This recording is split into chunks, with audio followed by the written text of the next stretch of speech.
ni kwenye eneo la ufuatiliaji wa utekelezaji wa maagizo ya CAG na maagizo ya Bunge.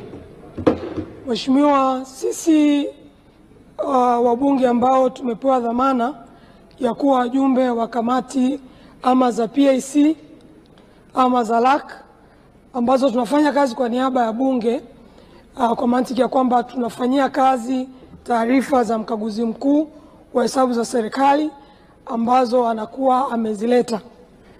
Sasa majukumu yetu sisi ni kusimamia fedha za umma na kuangalia kama matumizi ambayo Bunge limeidhinisha yamefanyika na yamefanyika kwa ufanisi na mkaguzi amekagua, amejiridhisha.